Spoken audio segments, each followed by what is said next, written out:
Hi guys, and welcome to a Leopard Gecko Q&A. So let's start off with a quick fire round. So Jack asks, what is your favourite day gecko? The Madagascar giant day gecko. They're amazing, but sadly they don't like being handled. Radioactive Reptile says, have any of your leopard geckos been injured before? No.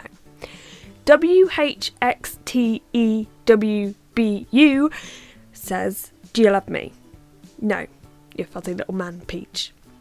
I really hope people get that reference, otherwise I just seem rude.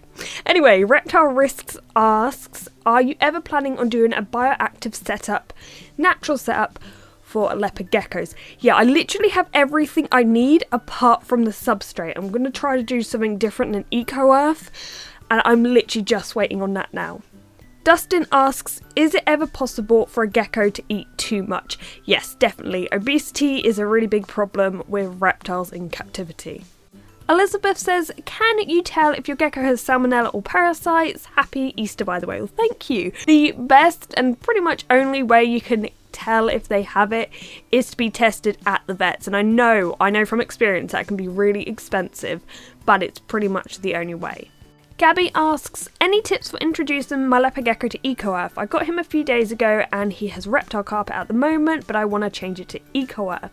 So you can actually just change it straight to Eco-Earth, though some people do that and they find their geckos a little bit, wary and confused, like what is this new stuff? And occasionally, they try to hunt and they accidentally get Eco-Earth in their mouth. I think my geckos over time have just learnt how to hunt without getting the Eco-Earth for their mouth so much. But if you didn't want to change it straight away, what you could do is just do a section of his tank with slate tiles and Eco-Earth, see how he gets on with that. Maybe he'll like dig in it and stuff, and then eventually you can just turn the whole tank Eco-Earth, or what I do is Eco-Earth and slate tiles. Avery asks, have your female leopard geckos ever met? Yes, whenever Minnie has met Gizmo in the past, she completely flattens herself down and goes so still that even when Gizmo has gone, I've put Gizmo away, if I go up to pick up Minnie, she's like rigid. And I think that's a submissive move, Gizmo's obviously the dominant one and she's just flat out. However, she seems to get on fine with Ziggy. I only ever really get them out in a neutral environment, like if I had them out on the bed. That seems to be a good space where they can both explore and they don't have to be really close to each other. And also, because they're neighbours, I have actually caught Ziggy trying to walk into Minnie's tank before. Alex Oliver asks, can you teach leopard geckos tricks, and is there any treats you can give them? I would say if your gecko's enthusiastic about its food, a variety of insects, you can use them as treats.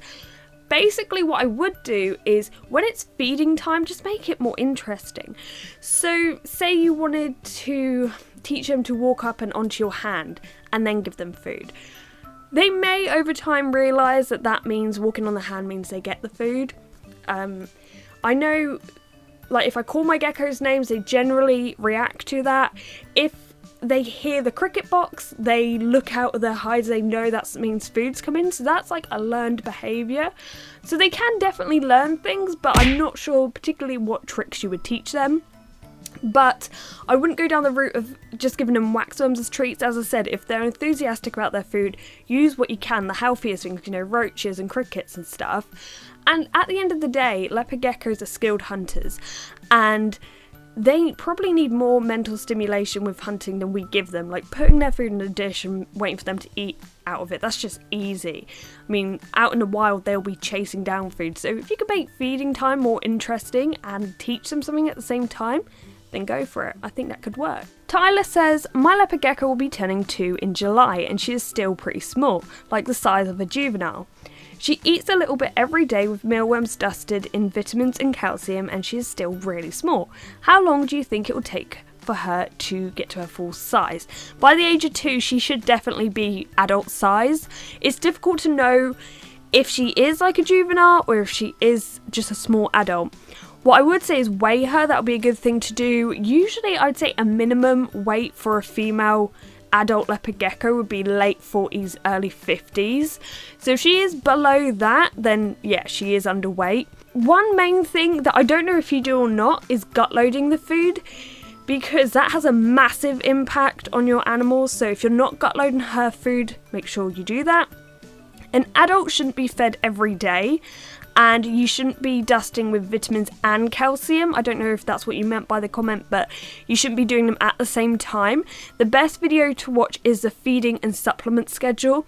I really don't think enough people have seen this video because it is a very major point of having a leopard gecko, and I think it could help a lot of people because I get these same questions about feeding and supplementing a lot, and this video answers it all, as well as listing products in the description down below about what ones you can use in, you know, England, well, in the UK, in America and Canada, I think, in Australia possibly, I'm not sure.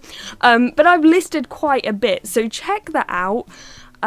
Make sure you offer a variety of foods, so not just mealworms, try other ones as well. But yeah, if you're not gut loading, that may be the main problem here. And finally, I think your name is Joris. I would say Joris, but it's spelled like Joris, but Joris sounds right. I don't know how to pronounce your name. But anyway, you ask, with some animals, they don't breed if they're brother and sister and live together their whole life. Is this the same with Leo? What I will say is, if you're going to put a male and female together, regardless if they're related or not, if they've only got each other, they are going to breed.